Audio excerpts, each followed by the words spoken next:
partir do debate sobre a questão dos hormônios de crescimento na água, né,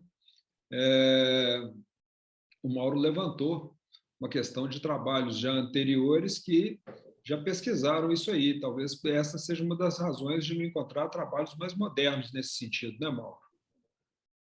Exatamente isso. Na realidade, né, o que a gente já comentou, eu já discuti isso com várias pessoas, em outros grupos, inclusive já pensamos alguma coisa aqui, né, no nosso grupo. O que acontece é o seguinte: esse tema de estudo, de pesquisa, isso aconteceu na década de 60 e 70, e foi publicado por lá, em seguida saiu nos livros na década de 80, depois disso, era assunto resolvido. Então, isso não voltou mais à baila, já estava resolvido. Tanto é que, a partir dessas descobertas, surgiram uma série de mudanças de manejo, né, de metodologia de criação de peixe. Não se faz TPA à toa, ou não se usa um sistema de filtragem biológica de graça.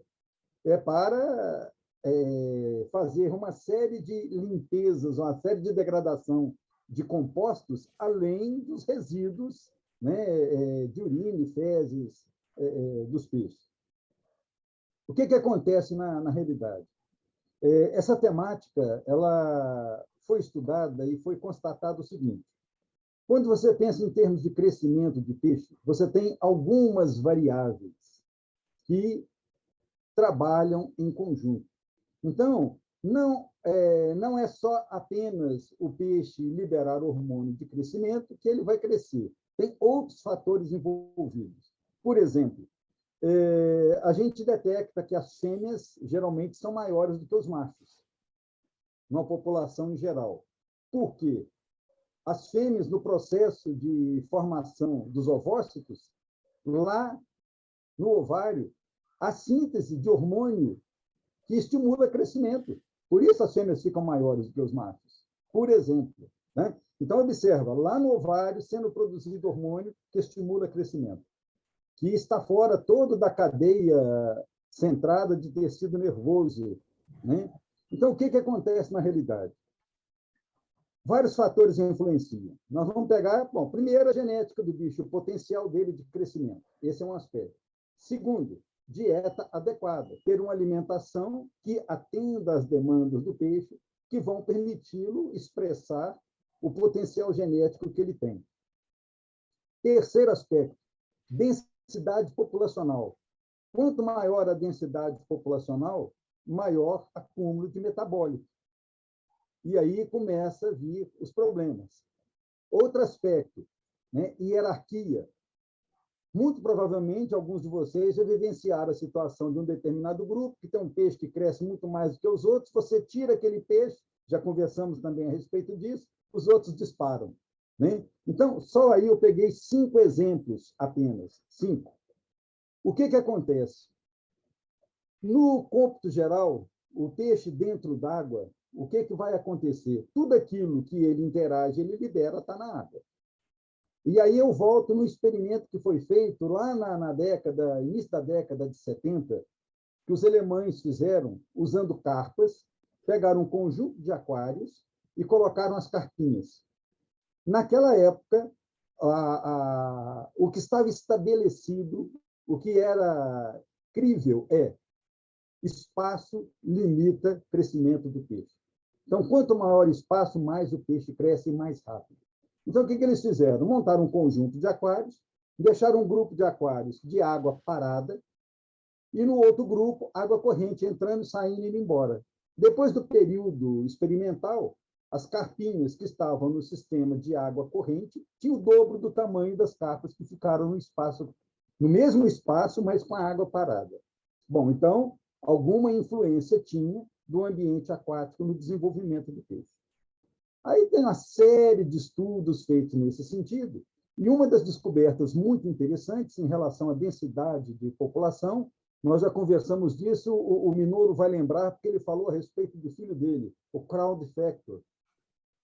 Lembra do surfista lá que você comentou? Né? Então, o que acontece?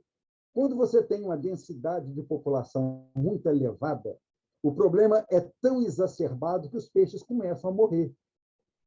E isso foi estudado e foi detectado que os peixes liberam um hormônio que interfere no ritmo cardíaco, no ritmo respiratório, e quando está em excesso, o bicho morre, começa a morrer assim. Aparentemente, você não vê nada. Os mais atentos percebem que o ritmo respiratório está acelerado. Em menor escala, esse fator de estresse, né, que é a questão da densidade populacional, ele interfere em algumas vias metabólicas e desacelera ou inibe o crescimento do peixe, retarda o crescimento do peixe.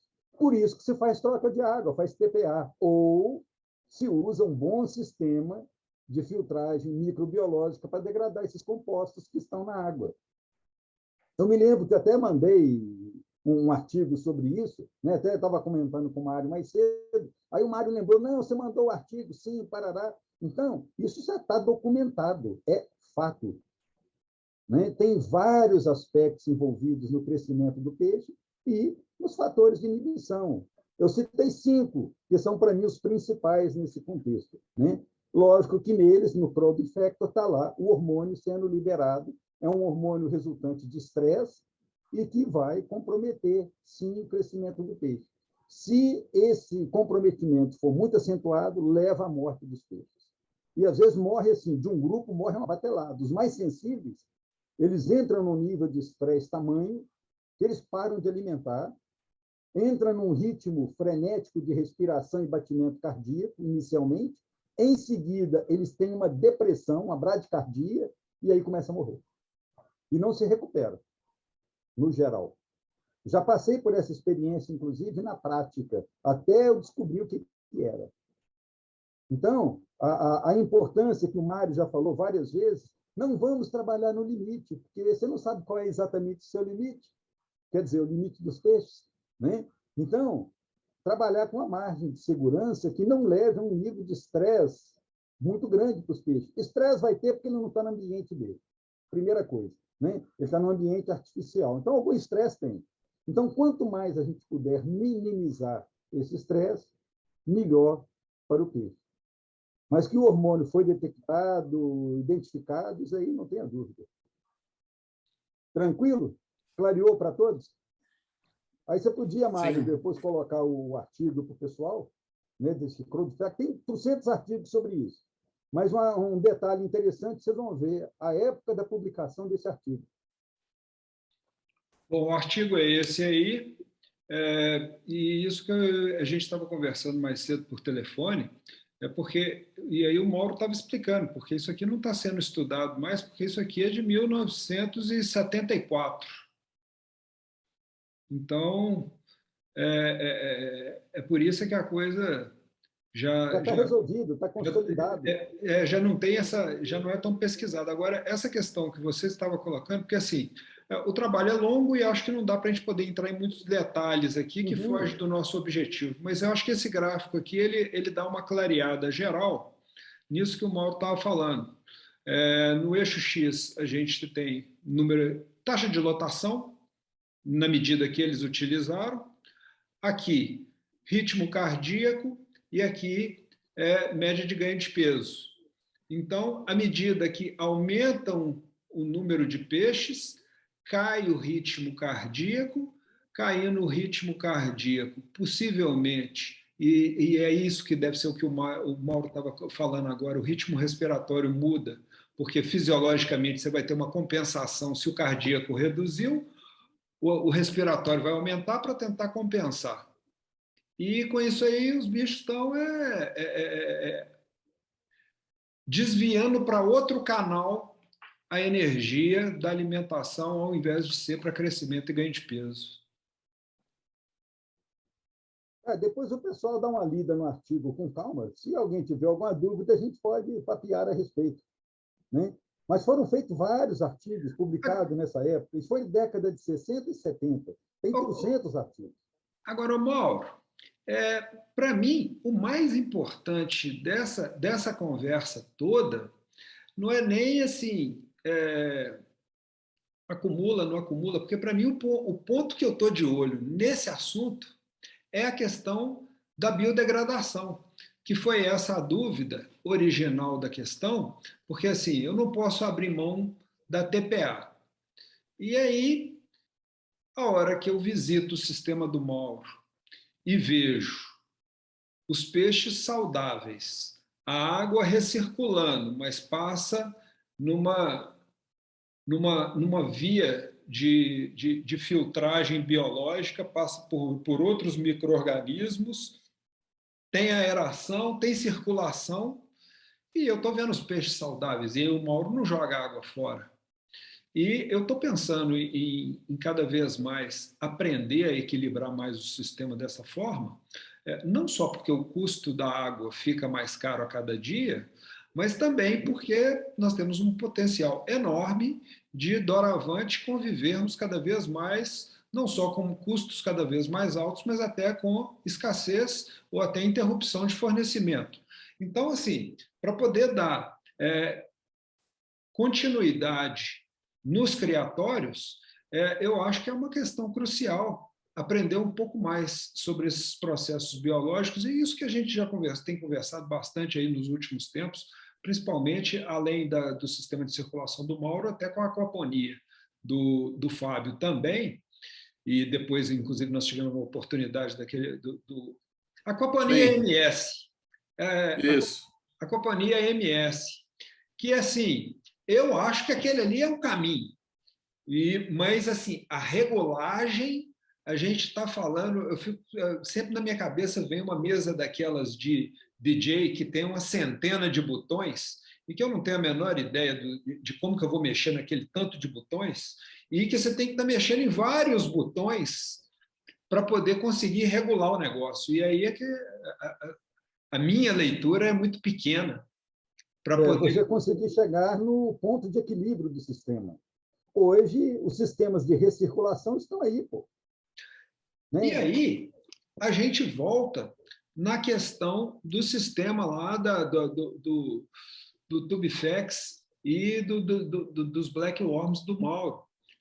Eu estou impressionadíssimo, foi a partir daí, inclusive, que a conversa começou lá, eu estou impressionadíssimo como que a água ficou cristalina nos tanques, porque eu ainda não coloquei em todos os tanques, a água ficou cristalina, entrou uma camada agora, entrou uma bandeja que a água entra devagarinho e sai por cima. Então, ela é uma bandeja de decantação.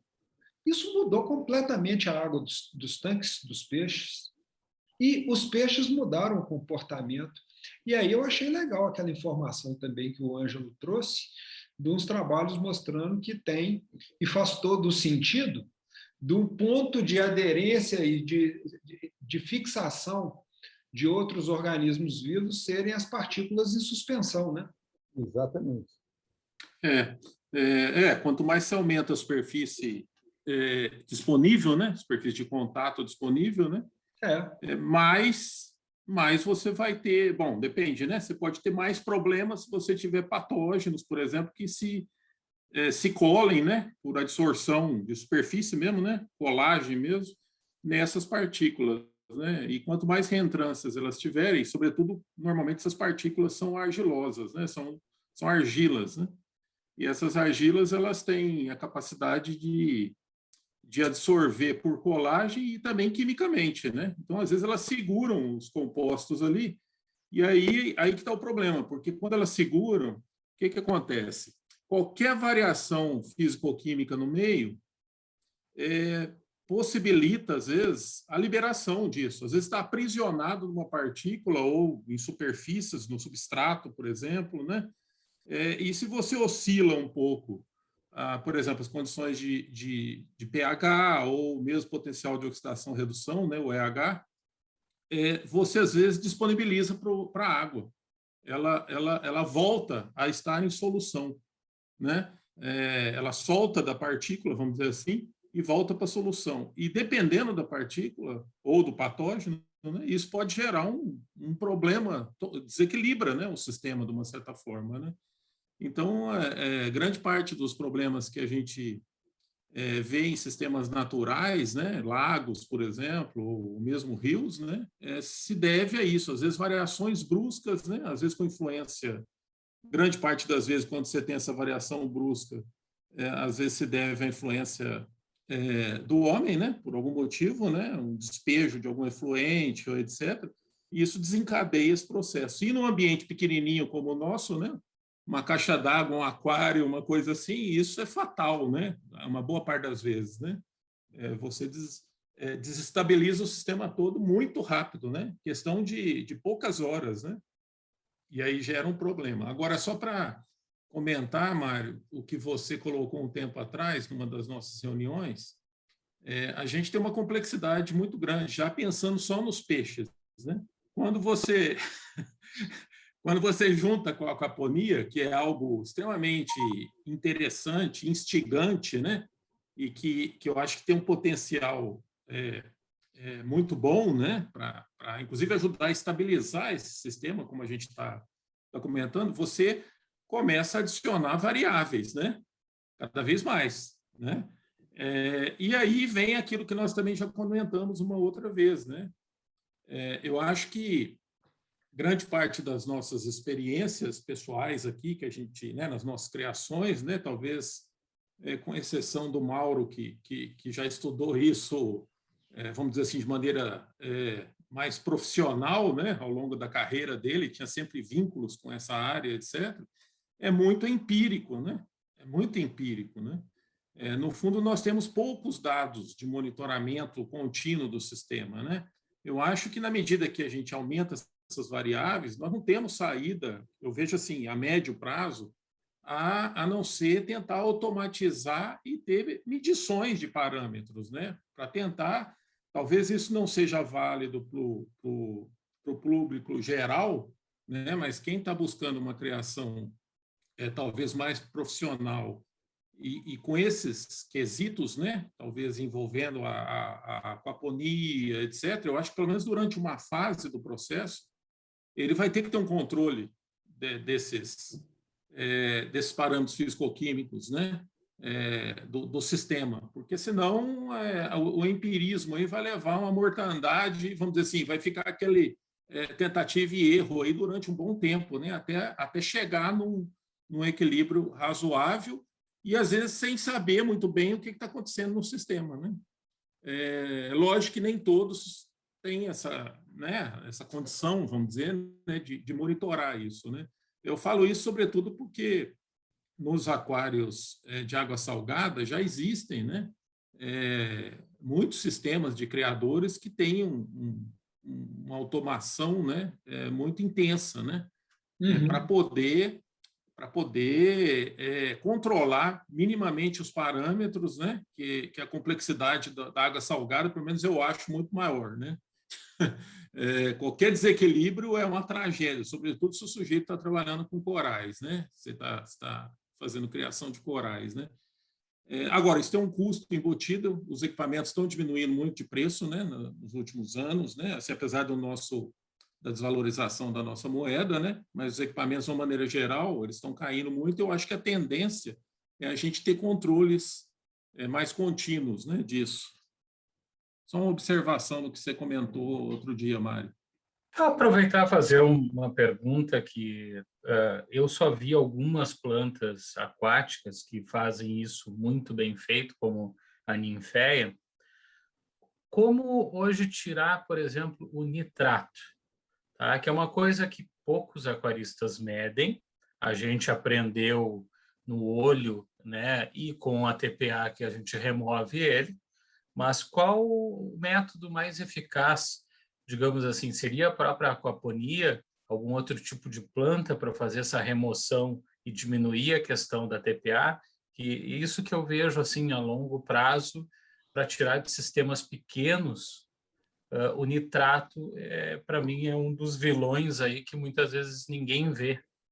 Mas o que eu tenho aprendido com o Mauro ao longo dos tempos, apesar do que você comentou, Hermínio, de toda a tecnologia disponível, medições e tudo mais, e aí isso agora liga com a questão aí do nitrato colocado pelo Douglas, é que se a gente aprender a sincronizar uma taxa de lotação de peixes com uma qualidade de água, e sejam plantas, minhocas, pulgas d'água, e outros organismos mais circulando no meio dessa água, não precisa preocupar com medir nitrato, não precisa preocupar com olhar o outro parâmetro tal. Se a gente conseguir manter o sistema em equilíbrio com a água cristalina e os peixes saudáveis, não precisa fazer nada disso, porque esses organismos estão cuidando disso.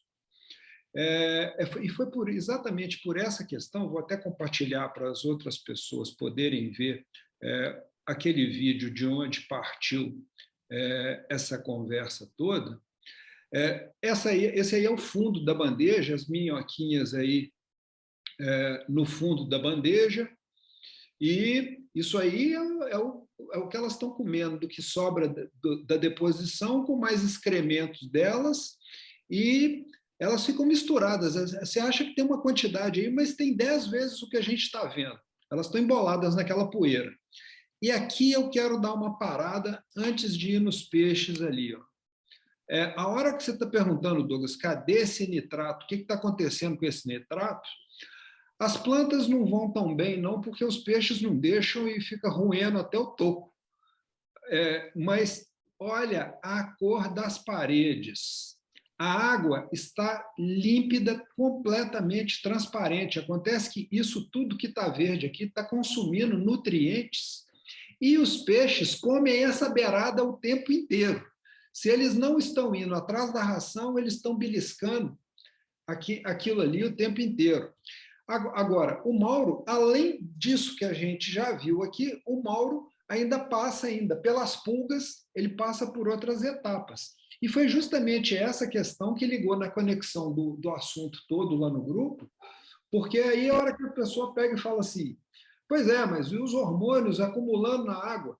Que hormônio que consegue ficar estável num sistema vivo e equilibrado desses? Porque aí agora, eu vou mostrar para vocês, vou passar a palavra para vocês aí agora, mas só para poder completar, agora, só para poder mostrar, ali agora, aquele primeiro vídeo foi depois que, já de uns 15, 20 dias, que o negócio estava ligado, que começou a rodar. Agora, no dia que eu liguei, esse vídeo aqui é melhor, porque aí ele mostra. Esse aqui, para mim, ó, é outro fator que a gente presta pouca atenção e que foi discutido muito pelo Ângelo quando a gente falou do dry wet. A questão da água batendo na superfície da água em tempo integral, quebrando a tensão superficial, e isso muda em muito a qualidade da água. E a hora que a gente vai vendo assim, como que o sistema vai ficando, isso muda o equilíbrio do negócio. E aí, a hora que a gente vê. E isso aí, o sistema todo é só isso aí. Uma entrada de água leve, isso aí é uma bombinha de 3 watts, então é de consumo muito baixo, e ela tem uma regulagenzinha, mais fluxo, zero fluxo ou no meio. Isso aí, o fluxo está no meio para poder fazer isso aí. Então, quer dizer, dá para diminuir um pouquinho o fluxo. Então, isso para mim, é por isso que é isso que eu estava comentando, para mim o mais importante dessa conversa toda, de tudo que aconteceu naquele entorno da discussão, é a gente discutir um pouco e as pessoas começarem a ampliar essa visão, dessa questão que o Mauro traz, da integração dos sistemas. E é isso que é difícil. E eu acho que eu e o Fábio, nós somos um bom exemplo, porque eu tento ser mais piscicultor e, se possível, virar um piscicultor aquaponista. E o Fábio é mais aquaponista e, se possível, ele quer tentar virar um aquaponista piscicultor. E é por isso que a gente, assim, eu ainda não consegui ligar as pontas, não, mas vejo que ele também ainda está lutando para poder equilibrar isso aí. O Mauro já propôs um sistema um pouco mais simples, mas que ele já conseguiu regular. E tem um acréscimo que tem que ser feito no caso do meu sistema de circulação, né? E como ele está no espaço aberto, a água é verde. Então, tem uma população algal ali, de algas microscópicas, fora o que fica na parede, enorme. E aí, esse nitrato, na realidade, muitas vezes não chega nem a chegar a nitrato, porque elas absorvem, inclusive, amônia. Uhum. Não tem nem o complexo de degradação amônia, nitrito, nitrato para ser absorvido, né? Além de, pelo fato de estar circulando, né, tem também a eliminação da amônia. Ela sai, né, porque o sistema permite essa saída de parte da amônia. Então, no caso, óbvio, você manter a água cristalina, você não vai ter água verde, né? Mas as paredes, sim, como o Mário colocou, formam um biofilme que ali tem milhares, milhões de micro-organismos fazendo o trabalho para a gente. Eu até me lembrei de um detalhe que eu queria chamar a atenção, que tem aquele vídeo do Lei, que ele forma aquele carpete de algas. Isso pode ser feito, né, com musgo de Java. Forma uma camada de musgo que você vai ter que fazer periodicamente, tirar o excesso. E o musgo consome nutrientes, gente, que não é brincadeira. E o mais interessante, o musgo de Java não precisa de muita iluminação. Então, é mais uma alternativa, né, que é interessante para se pensar nesse processo.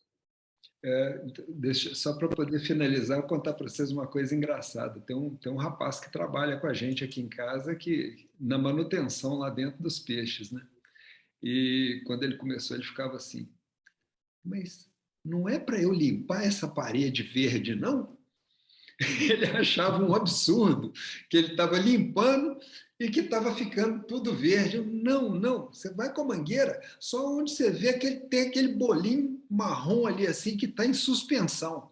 Agora, e essa é outra questão também, né? Quanto mais você vai circulando essa água e tem componentes vivos para poder ir filtrando isso nas suas diversas formas, o tipo do sedimento muda. Ele é um sedimento que ele deixa de ser um sedimento com mais material orgânico para ser um sedimento, eu não tenho números disso, mas tipo, eu diria que mais cinzas do que material orgânico. Já um final de processamento do que sobra dessa história toda. O material mais leve que fica em suspensão vai sendo biodegradado.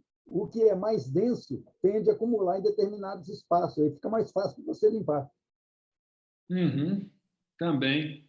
Aí você, com pequena sifonagem periódica, né, te facilita enormemente. Exatamente, foi por isso que assim, a gente já está conseguindo hoje, a gente já não faz mais TPA, não. A gente faz uma catada de detritos e enterra a água. Sim. Só completa aquela água que saiu na coleta de dejetos. Exatamente. É o que eu faço. Ele se degrada, pelo que eu estou entendendo, ele se degrada mais rápido, né? Uhum. A matéria orgânica se degrada mais rápido nessas condições ideais aí. Isso. E com isso você deixa de consumir, né, continuamente aquele oxigênio, né, para degradar, porque ela consome da água o oxigênio. E aí você começa a ter diminuição de oxigênio na água, né? Então, na medida que ela se degrada rápido, ela vai se depositar, mas ela se torna meio que, vamos dizer assim, inofensiva, né? Pelo menos nesse quesito, ela deixa de ser um problema, né? Porque ela não vai estar mais degradando, não vai estar consumindo oxigênio. Senão, a longo prazo, isso poderia ser um problema, né? Se ela não tivesse totalmente degradada e vai se acumulando, você meio que vai causando aí um processo de como se fosse quase uma eutrofização, né? Porque você vai tirando oxigênio da água, colocando nutriente, tirando oxigênio, colocando nutriente, tirando oxigênio, colocando nutriente, uma hora o sistema ele desaba, né? Ele desaba de uma vez, né? E aí nada, a não ser as algas ficam, né? O resto morre, né? Enfim. Então, assim, eu queria só uma sugestão, porque estou falando em função da dificuldade que eu tenho. Eu não sei se é a mesma dificuldade de todos vocês, né? Mas eu acho que, primeiro, de fato, parabenizar o Minoro, né, pelo esforço aí, o trabalho que ficou muito legal. E segundo, é o seguinte, na discussão, eu acho que seria muito importante, eu acho que ia ajudar demais, pelo menos a mim, eu acredito que parte de vocês, a gente estabelecer assim, vamos dizer, oranda, né, que é uma das raças aí que a gente escolheu. Olha, para ser um oranda, né, de qualidade, tem que ter tais critérios, né, tais características, 4, 5, 6, sei lá, né, estabelecer ali um conjunto de características para ser um oranda de qualidade. Aí, num segundo momento, aí vem vamos dizer assim, aquele refino, né? Olha, isso aqui, a cauda tem que ser assim para ser oranda, mas se for desse jeito aqui, aí vai ser algo extremamente diferenciado, sabe? Para a gente ter um nível assim, talvez em 2 estágios, né? Um para ser um bom oranda e o outro para ser um peixe de fato diferenciado. O que traria, né? Por exemplo, você tem orandas excelentes, mas que não tem o corpo curto, por exemplo, mais curto. São muito alongados às vezes, né? É um oranda bom, mas hoje, por exemplo, para ser um oranda de qualidade, talvez tenha que ser mais curto. Eu não sei, dei esse exemplo, mas também nem sei se vale, né? Então, assim, só para a gente ter um parâmetro, né, de divisão entre um peixe bom e um excepcional. É isso que eu quero dizer. A questão é o seguinte, o Hermínio, eu conversei isso mais cedo hoje exatamente com o Mário, porque eu fiz 3 videozinhos para mostrar algumas diferenças em Watonai, uma vez que oranda, né, e iriuquim, o pessoal já tinha colocado vários vídeos aí, então não tinha por que eu ter que fazer outras filmagens nesse sentido. E aí eu me lembrei, depois disso, que eu falei, poxa, provavelmente ninguém vai apresentar um oranda dessa linha mais recente dos asiáticos, do Yuanbao. Aí eu fiz um videozinho de para poder ajudar a ilustrar. Por quê? Foi essa questão que eu falei com o Mário mais cedo. Falei, olha, se nós pegarmos o oranda, a diversidade de oranda que tem hoje é um negócio assim impressionante. Então, que direção nós tomaríamos? Eu vejo, a princípio, o seguinte, colocar a oranda como geral. Aqueles bichos que se enquadram dentro do contexto de uma linha, de uma raça oranda. A diversidade vai ficar para médio e longo prazo no seguinte sentido. Primeiro, nós não temos um número de criadores, de aquaristas, com uma diversidade de orandas que nos permitisse separar, né, um oranda de corpo curto, um oranda de corpo mediano, um oranda de corpo longo, um iuambau. Fora isso, ainda tem a variabilidade de uen, tem a variabilidade de nadadeira caudal. Pô, vai ficar um negócio muito doido.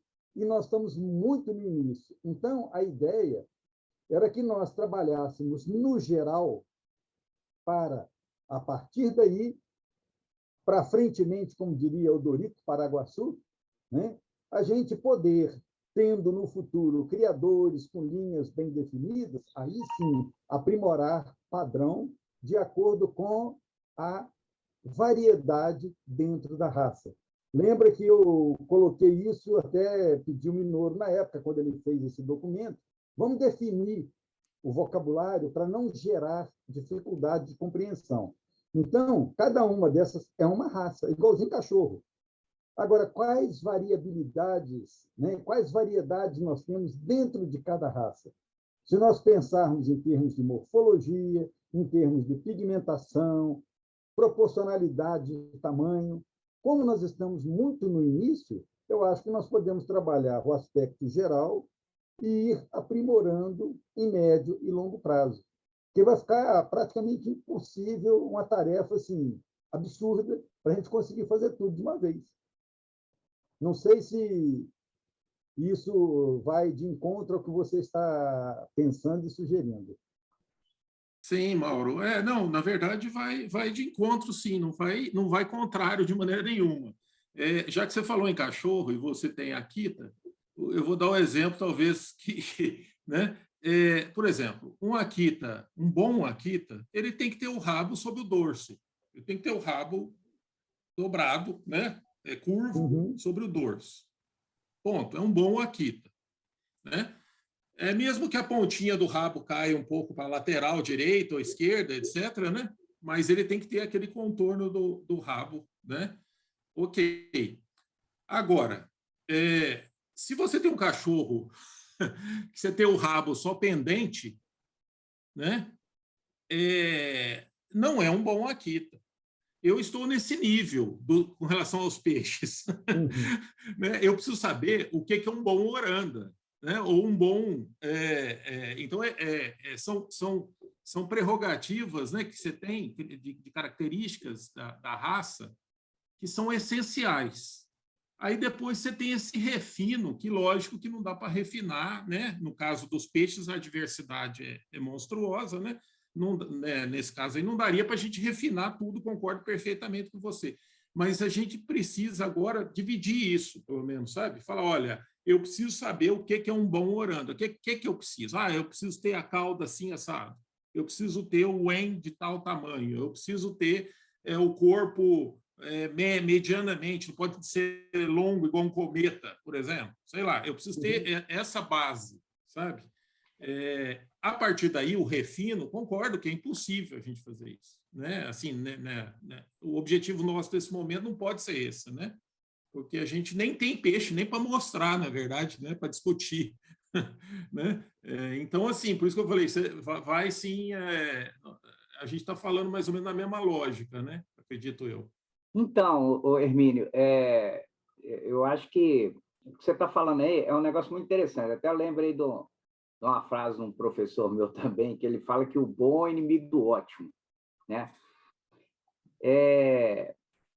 Eu entendi a sua colocação do professor, e a questão aqui, eu acho que é assim, tá, o que é um bom oranda, né? O bom oranda, nós vamos ter que partir de um padrão, porque eu posso ter um bom oranda com corpo longo, posso ter um oranda bom com corpo curto, então a questão da definição do padrão que nós vamos colocar aqui, né, que eu acredito que a gente vai definir, vai ser baseado, não sei, né, no chinês, vai ser essa discussão, porque a gente tem...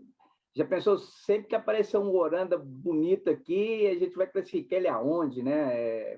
Fica difícil, né? O peixe não é feio, o peixe não está fora do padrão, mas para o que nós estamos determinando aqui, né, que é a proposta, seria um determinado padrão, que eu ainda não sei, nós vamos estar discutindo isso hoje, né? Acredito eu.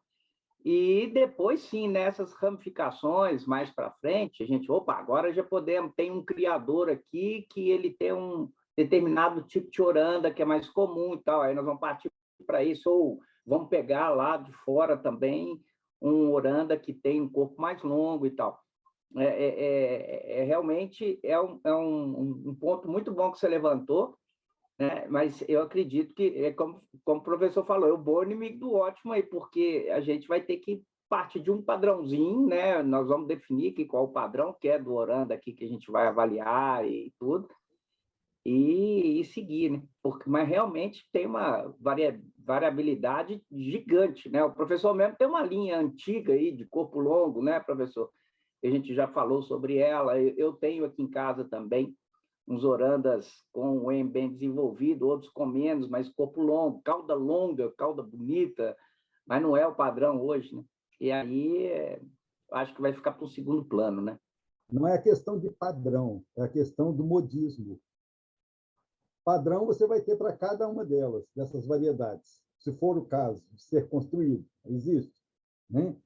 Mas a questão do modismo hoje está em moda, né? Um oranda mais curto, ok? Eu gostaria de sugerir o seguinte, como ponto de partida, se todos estiverem de acordo, é óbvio. Observe, o oranda é uma raça que surgiu por cruzamento de duas outras. Com o cruzamento de cabeça de leão com ryukin. Cabeça de leão chinês, ryukin japonês, de origem, de seleção de raças fixadas. Então, você tem, no cabeça de leão, é corpo longo, e o ryukin, corpo curto. Como essa genética implica em número de vértebras e comprimento de vértebras, você tem essa diversidade, né, de comprimento de corpo. É o mesmo que ocorre com os Uatonai, que é um cruzamento de Ryukin com o cruzamento de Wakin, que o Wakin ainda é de corpo mais longo. Se todos estiverem de acordo, a minha proposta é que nós comecemos a olhar os vídeos, que eu fiz 3 videozinhos relacionados ao Atonai, para a gente ter essa noção. Eu peguei 3 peixes com características diferentes, exatamente para abordar, que eu já pensava, já imaginava que isso seria um dos pontos para a gente poder começar esse entendimento. Aí, quando a gente chegar no Oranda, a gente pode deixar o Oranda em terceiro ponto, o terceiro peixe de hoje, que nós combinamos 3, porque o Oranda ainda tem outras implicações, que é o EN.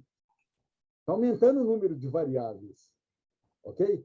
E que vai nos dificultar a análise. Todos de acordo? Eu queria só fazer um comentário antes, Mauro.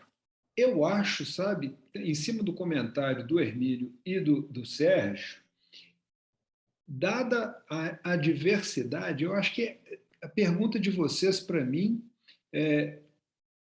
clareou um pouco, talvez, onde que a gente tem a dúvida sobre como conduzir. Porque, dada a diversidade de corpo curto, corpo longo, tendência e tudo mais, e aí foi por isso que o Sérgio, na fala dele, repetiu algumas vezes. Não sei se a gente vai chegar nesse padrão aqui hoje, e nós não vamos chegar nesse padrão nunca, porque não existe o padrão, existe a diversidade.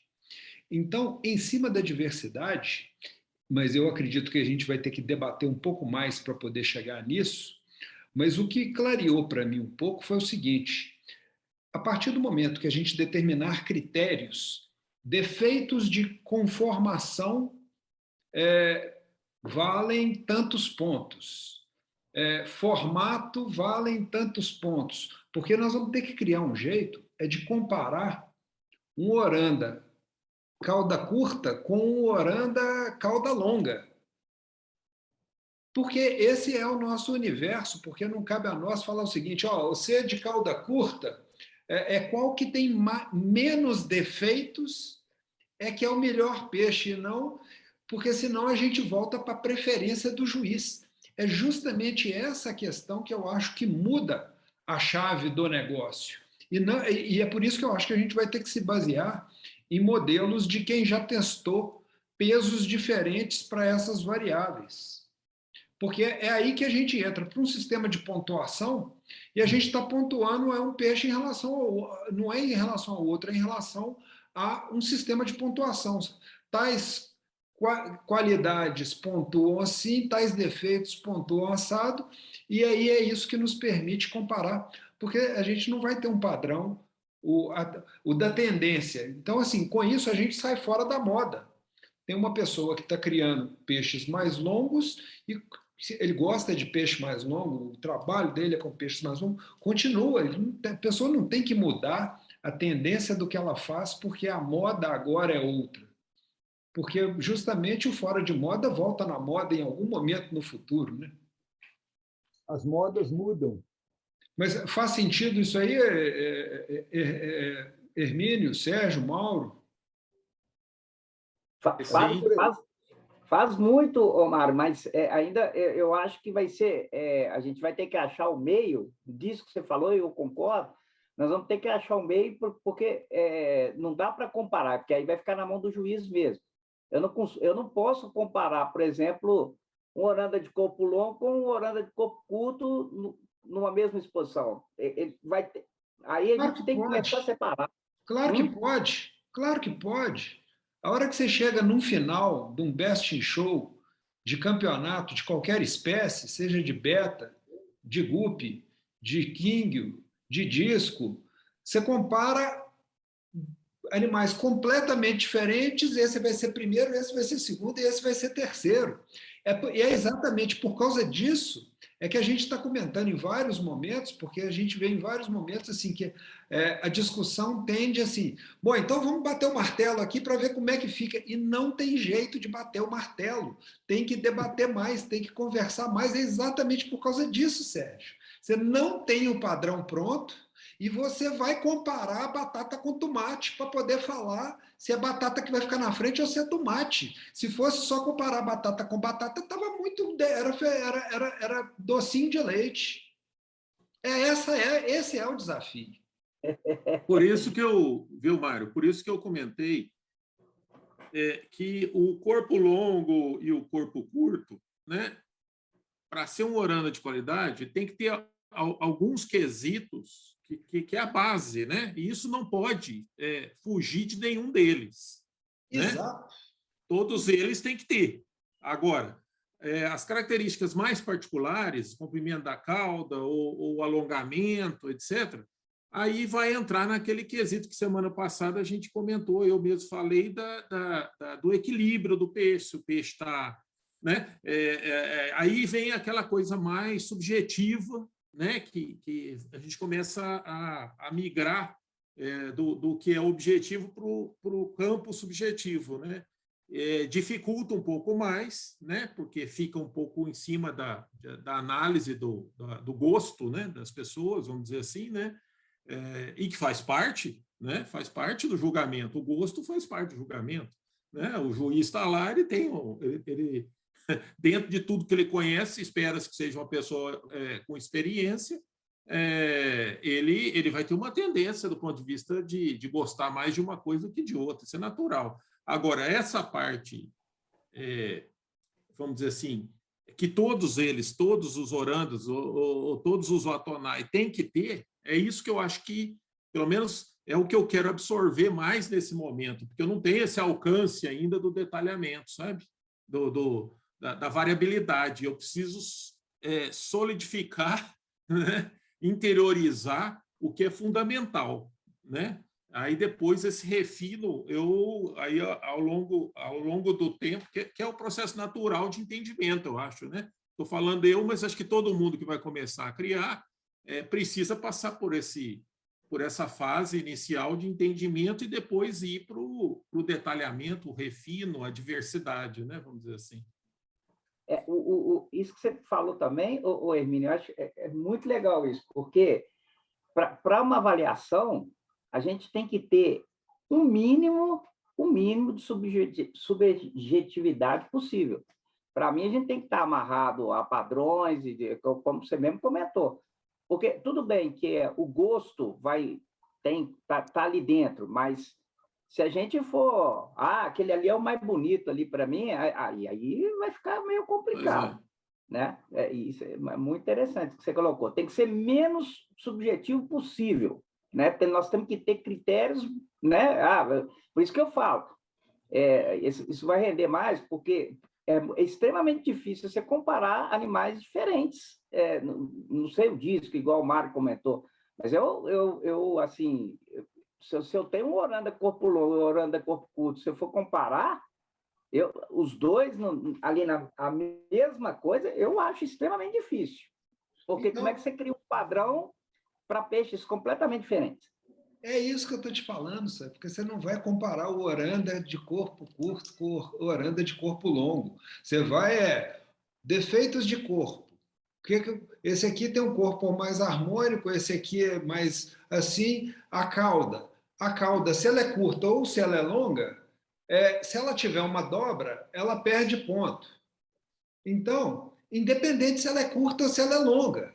Então, se ela tem um desenho mais aberto, se ela é top view, ela tem uma quantidade de pontos. E aí você sai da questão de ter que comparar esse com aquele. A gente pontua, dentro do bicho, e depois a comparação vai para os pontos, porque aí a gente diminui absurdamente a subjetividade. E diminui um pouco a questão da preferência e do gosto, porque mesmo com toda a dificuldade, esse é o grande desafio, né? É o juiz conseguir pontuar aquele que tem uma pontuação melhor mesmo que não sejam do gosto dele. Porque é aí que o negócio começa a complicar mesmo. É por isso que é complexo. Não, vamos primeiro pelo o Atonai. Vamos fazer o seguinte: pega primeiro o vermelhinho. Bom, a primeira coisa a olhar nesse peixe, lembrar que a origem dessa variedade, ou melhor, dessa raça, que aqui nós vamos ver variedade entre os três, foi o cruzamento de um Joaquim, peixe de corpo longo, cauda curtinha, mais aberta, com um Ryukin de corpo curto, ok?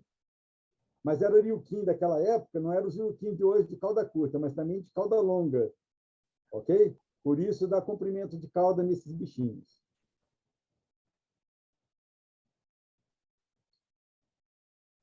Então vamos atentar para os detalhes. Comprimento da cauda, abertura da cauda e altura da dorsal. E esse é um peixe de corpo mediano. Então ele tem uma dorsal alta, no estilo de Ryukin, antigo, a cauda longa, fendida na região superior. Tem anal dupla, né? Uhum. É um exemplo de Watonai. Pode passar para o seguinte, Mário. Só para a gente ter um parâmetro de comparação. Observe o comprimento do corpo. Tá?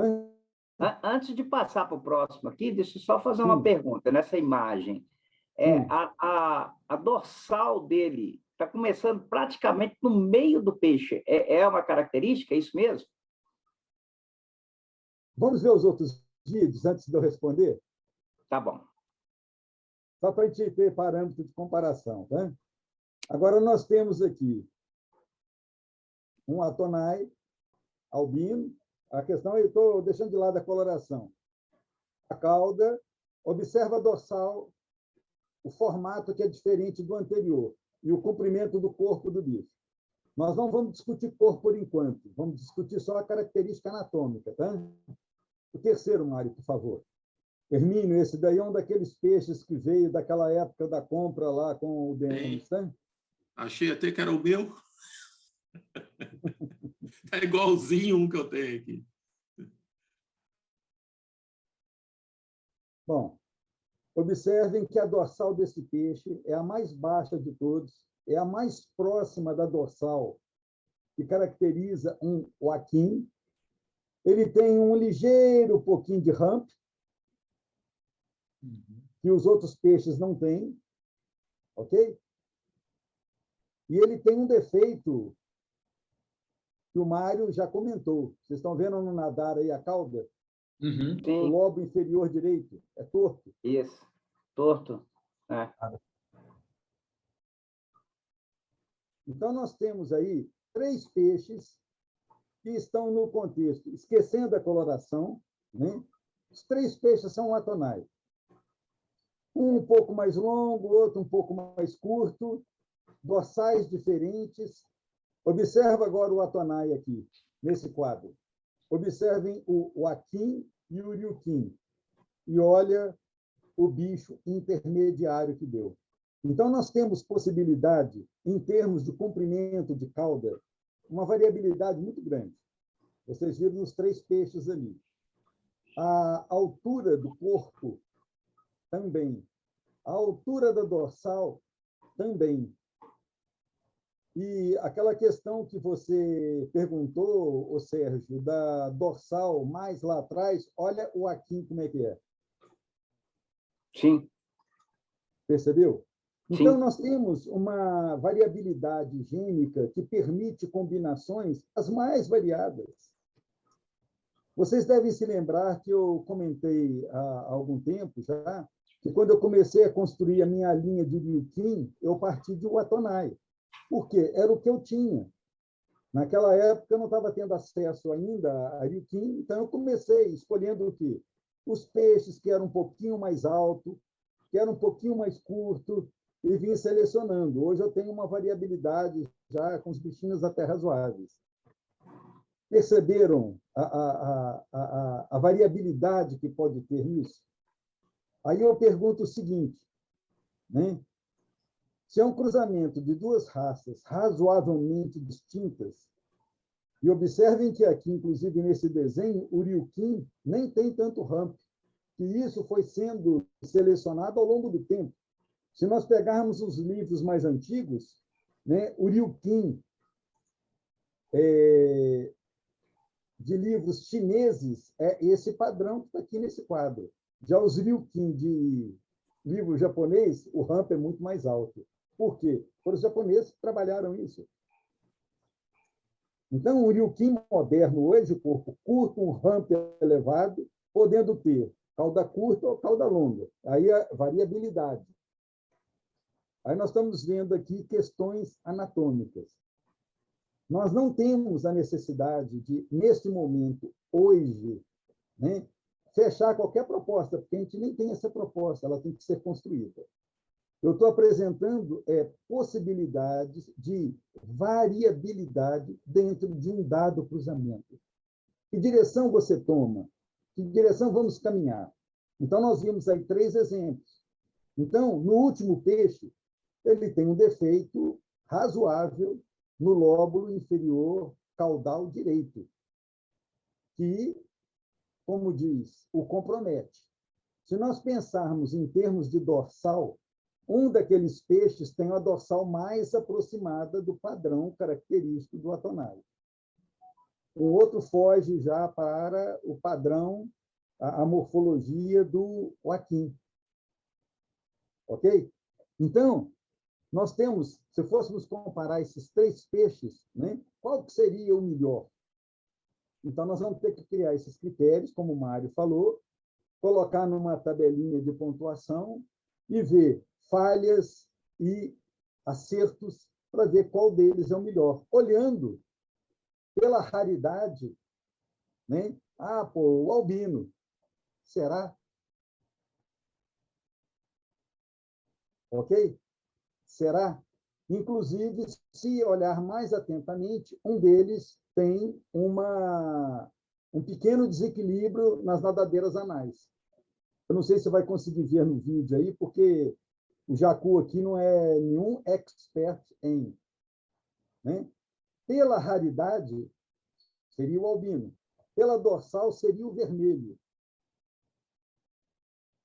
Se a tendência ao corpo mais curto, seria o cálico.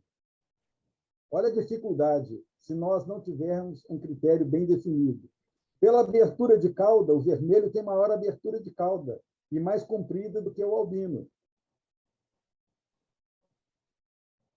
A disputa aí acabaria ficando entre o albino e o vermelho, porque o cálico tem o corpo mais curto dos 3, a dorsal mais próxima do Joaquim e ainda o defeito na cauda. Aí nós teríamos que ver como é que iria desempatar os 2 anteriores, pela raridade ou pelo padrão. Perceberam? Isso, eu peguei esses 3 peixes para assim, tentar dar uma ideia inicial da coisa. Entendi. Eu acho que o terceiro, né, o cálico, ele, além desse defeito,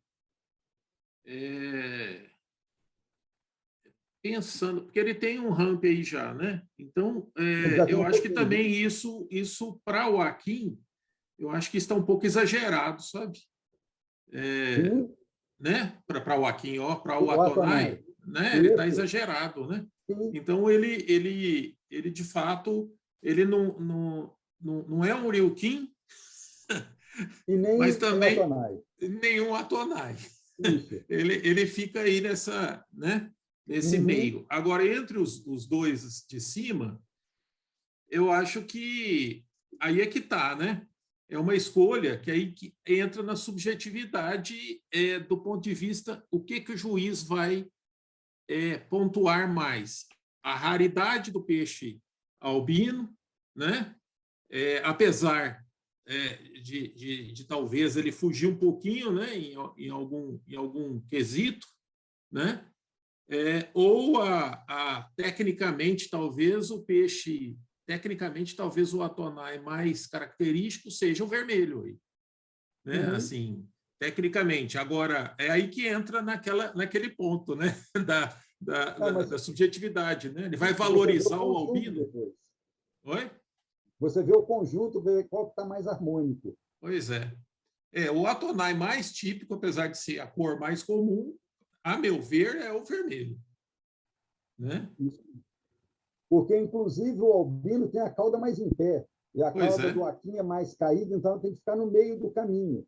O cálico já saiu do contexto, nós já vimos, a avaliação foi perfeita. Ele tem um corpo muito alto, a dorsal de Joaquim, a cauda com defeito, já está fora. Então, a questão é chegar num ponto de equilíbrio entre o albino e o vermelho. Agora, se você perguntar qual que eu quero, para mim, eu quero o albino. Então, lá no texto, vai continuar do mesmo jeito, né? Deixa eu só olhar o que é que eu escrevi aqui. Corpo alongado semelhante a uma borboleta, ou seja, é intermediário entre o Ryukin e o Joaquim, né? Cauda extravagante, cauda dupla, né? Cauda dupla extravagante. Aí essa outra coisa aqui já existia, né? Cruzamento de Ryukin e Joaquim de cauda de leque. Barbatanas caudais fluídas do lado do Ryukin e do corpo aerodinâmico do Joaquim. Correto? Então, esse texto continua do mesmo jeito? Eu só faria uma pequena correção. Tá, vamos lá. Eu ia sugerir isso e acabei me esquecendo. O corpo hidrodinâmico e não aerodinâmico. Faz sentido? É verdade, que o peixe não voa, né? Peixe nada. Nós vivemos no ar, nós vivemos no ar. Corpo hidrodinâmico. Isso. Dinâmico. Tá certo. Já coloquei aqui para correção na próxima versão. Ok. Eu esqueci de corrigir isso. Eu tinha visto e esqueci de pontuar. Tranquilo. Minoru Gomenasai. Vai. Sobre a dorsal, né? A nadadeira dorsal. Ela tem que iniciar após o último raio da nadadeira peitoral ou não? Como que podemos considerar isso aí? Isso é outra coisa que vai variar um pouco. Aquela uma que vai em cima. A que vai em cima, ela tem que começar... Sim. Isso. Você está vendo aqui, né, nesse quadro que o Mário está colocando, o Ryukin apresenta a dorsal mais à frente? Sim. O Atonai um pouco mais atrás? Tá. Então, a princípio, nós podemos deixar dessa forma. Nós vamos ter que refinar isso depois, mas esse é o ponto de partida. Tá. Então, o corpo alongado seria o principal. Observa que é um corpo alongado, mas intermediário entre os dois que estão em cima. Tá. Ele não tem o comprimento do Akin e nem o encurtamento do Ryukin. E nem o encurtamento do Ryukin. E a nadadeira dorsal ela pode iniciar da metade para trás da nadadeira peitoral. Isso aí se você considerar o comprimento da nadadeira peitoral, né? Considerando o comprimento da peitoral. Porque se você pegar o ponto de inserção da peitoral, ela está bem adiante. O final da peitoral está atrás da nadadeira dorsal. Então, a dorsal está entre o meio do comprimento da nadadeira peitoral, se você olhar, considerando aqui a figura, tá? Sim. Não sei se ficou claro para vocês. Eu vou bolar um texto lá e vou colocar. Ok. Nós vamos ter que ir e vir várias vezes para isso. Isso aí é o ponto nosso de partida. É começar a perceber essas nuances, né? Essas diferenças ou agregação de características de um e de outro para um novo elemento. Aqui talvez se traçasse uma linha, né, entre o início da dorsal descendo para a gente poder ter uma referência em relação às peitorais, né? Não sei. Porque a questão, o Sérgio, que existe uma outra característica. Tem peixes que têm peitorais longas e tem peixe que tem peitoral curto, e tem peixe que tem peitoral intermediária. Então, como é que eu vou dizer assim, essa colocação assim, já restrita como ponto de partida pode ser um pouquinho difícil de analisar, mas é uma referência que eu acho que é interessante, mas não um ponto já fechado, ok? Professor, então, eu olhando aqui e comparando com aquele vídeo que eu assisti do Lei, né?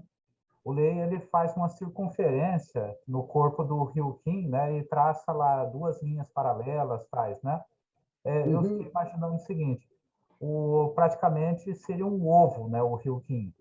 E já no caso o Atonai, ele seria assim um ovo alongado, um ovo de 2 linhas, vamos dizer assim. Né? Ele seria um ovo oval mesmo, e o Ryukin mais um círculo.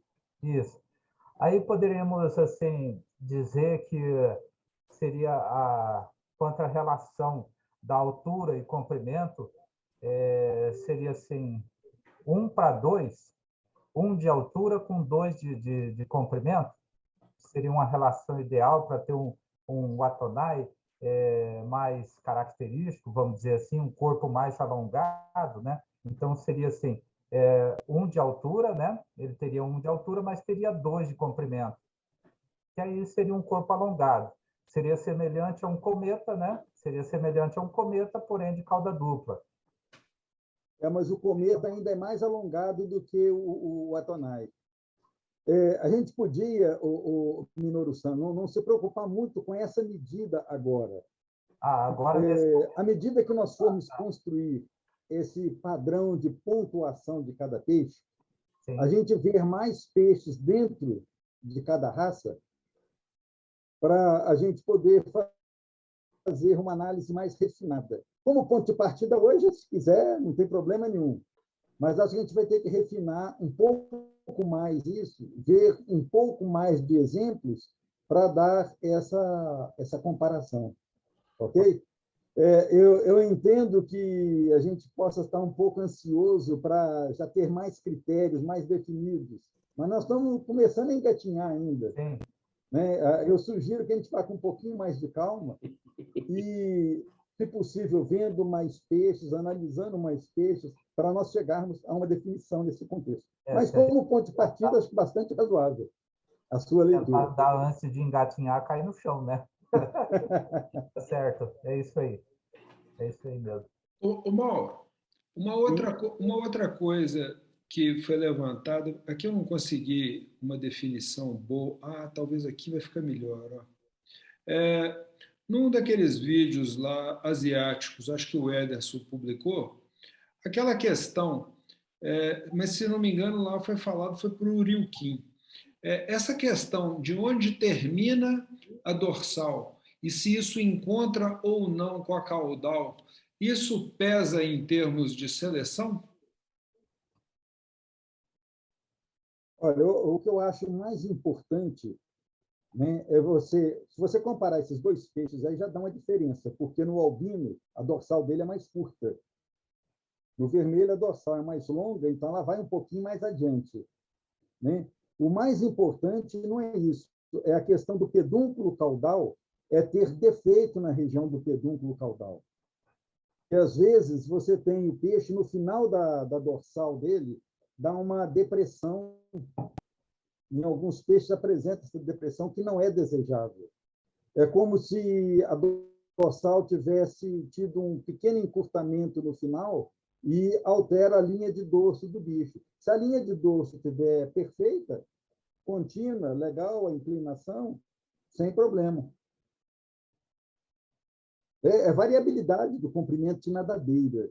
Se nós olharmos a nadadeira dorsal desses 2 peixes do jeito que está aí, você vê que o vermelho tem melhor qualidade, considerando uma dorsal mais elevada. Isso não significa que o albino está porcaria, muito antes, pelo contrário, é um peixe muito bom. Tanto é que ele está no meu plantel. Ok? Isso é uma questão de trabalhar um desenvolvimento um pouco mais da nadadeira dorsal, como a caudal dele também é um pouco mais curta do que o vermelho. Mas são 2 peixes de boa qualidade, a princípio. Agora, O albino, ele tem uma diferença nas nadadeiras anais. Eu não sei se vocês conseguiram detectar isso. Uma está um pouquinho dispareada com a outra, que é outro defeito a ser trabalhado nesse peixe. É que o foco não está muito legal para poder ver isso. acredito que você conseguiu ver isso aí ao vivo, viu? Ao vivo. Eu não sou bom nessas técnicas, já confessei, como diz. Que é isso, Mauro? Você está nota 10. Eu estou achando sensacional os seus vídeos. Véio. Você está agora um verdadeiro vídeo fishmaker aí, ó. Coitado de eu. Eu queria te perguntar com relação à fenda da nadadeira. Porque ela pode ser de 4 pontas, ela pode ser de 3 pontas, mas assim, o que é mais desejável se é que tem essa tendência? Bom, do que eu tenho conhecimento, inclusive, no próprio julgamento de Iranchu, no Japão, se tiver ou não tiver a fenda, não é motivo para desclassificar. O mais desejável é que tenha uma fenda. O mais desejável, mas isso não desqualifica o que não tem. Por que é desejável essa fenda? Isso significa que, na realidade, a presença da nadadeira anal dupla e essa fenda na caudal caracteriza mais a duplicidade da cauda. Então, observa o seguinte, isso colado e isso separado. Ok? Significa que o grau de separação do final da medula espinhal é mais acentuado, que foi o que gerou o aquim.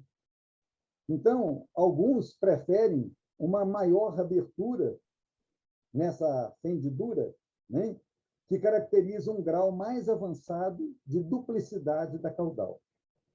Mas volto a dizer que não desqualifica o peixe que não tenha essa separação nos lóbulos superiores. E é interessante chamar a atenção, porque eu já falei a respeito disso, a questão da anal. Às vezes o peixe tem uma excelente fendidura na cauda e anal simples. Vou descartar esse peixe? Não. O desejável é anal dupla. Mas ele tem uma fenda bem acentuada na caudal e o anal simples, não vou tirar esse peixe, cara. Como eu posso ter um peixe com anal dupla e a cauda soldada ali em cima? Então, são critérios que você tem que considerar. Por que eles chamam atenção para isso? Porque esses peixes que apresentam anal dupla e maior fendidura na cauda, eles vão dar mais descendentes de 4 lóbulos. Ok? Esse é um critério para essas raças que apresentam 4 lóbulos. O pedúnculo desse peixe parece um pedúnculo mais... Aí, ó, acho que essa é um pouquinho... O pedúnculo dele parece ser um pedúnculo mais robusto e tudo. Isso que eu queria ver também, se isso é levado em consideração, é o vermelho, entendeu? O vermelho, você não vê essa musculatura no final aí, né? Ele é bem mais robusto. Não sei se isso... Eu estava prestando atenção nisso também, enquanto o Mauro estava falando, porque o vermelho dá para ver nitidamente que é uma estrutura mais débil, uma cauda mais fina, mais fraca, vamos dizer assim. Eu não sei se o melhor termo é esse, não? É isso mesmo. Mas em termos, aí é a hora que a gente olha o conjunto encaixando dentro de uma característica racial. Aí é por isso que o Mauro fez aquele comentário, né? Entre os dois, o peixe mais bonito eu acho o albino. Em termos de caracterização racial, o vermelho encaixa melhor, né? É verdade. Concordo. Eu acho que é aí. O corpo desse peixe está muito, muito legal. Está muito... Tá dorsal bem, né? Tá muito legal. Eu não vi aí a parte que ele falou da anal aí, que não dá para a gente ver no vídeo aí. Não dá para ver no vídeo, não, porque olha lá, ó, aqui dá para ver, o que dá para a gente poder ver é que ela é dupla e Ali, ó, aqui dá para ver, ó, aqui está uma, aqui está outra. É, Mas não dá para ver que tem uma diferença de assimetria que ele comentou. Ele viu isso, foi ao vivo. Aqui no pois é. vídeo não dá para ver, não. Professor, a gente Diga. estava comentando com relação a pedúnculo. Sim. Pedúnculo desse peixe aí, ele é bem mais reforçado, é um pedúnculo mais vamos dizer assim, mais bem desenhado, mais musculoso em relação ao vermelho. Isso também é levado em consideração também? Na realidade, isso daí vai colocar a harmonia do peixe no seu conjunto de sustentação da cauda. Você observa que o dourado, inclusive, ele tem uma cauda muito mais em pé do que o vermelho. O vermelho tem uma cauda mais caída, mais aberta, mais espraiada, É, correto? Mas, assim, tudo isso é o quê? A variabilidade. Se você pega o liuquim tem um pedúnculo mais alto, até para equilibrar o movimento dele, né? E pensando que nos primórdios, os liuquins selecionados eram cauda longa, né? Mais recentemente que vem a moda do liuquim de cauda mais curtinha. Vamos para os orandas, depois, numa outra, a gente olha os liuquins, sem problema. Esse é um oranda já bem moderno, né? Exato. E com o estilo de cauda, inclusive, de linha tailandesa, né? A cauda bem mais em pé. Professor, Sim? eu coloquei lá no texto, né? Protuberância na região cranial, limitando-se ao topo. Quando se limita ao topo, fica semelhante àqueles headcap, né, que só tem ali em cima e não tem Isso. aqui do lado. Esse que tem aqui do lado, essas protuberâncias do lado, é funtan, que chama? Funtan? O puntan é a projeção que vem mais na frente, né? Mas pega essa região toda. A Na pega realidade, ah, o em como todo, o sim, conjunto todo, no passado era uma característica genética determinada por um gene.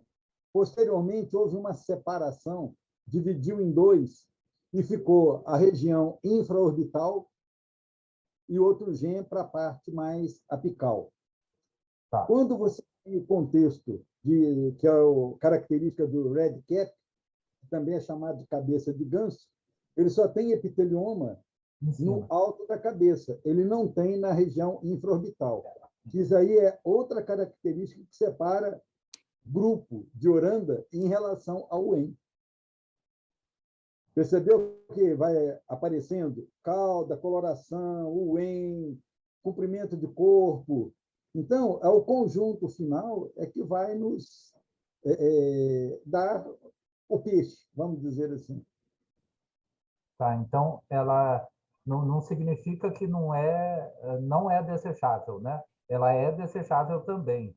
Tanto faz Não, no caso do red cap, o epitelioma tem que ser só no alto. tá. O padrão de red cap é esse. Tá, deixa eu anotar aqui para É corrigir. o chamado cabeça de ganso. Né? E só tem aquele cocuruto, vamos dizer assim. Bom, eu estou tentando dar uma parada nesses vídeos aqui.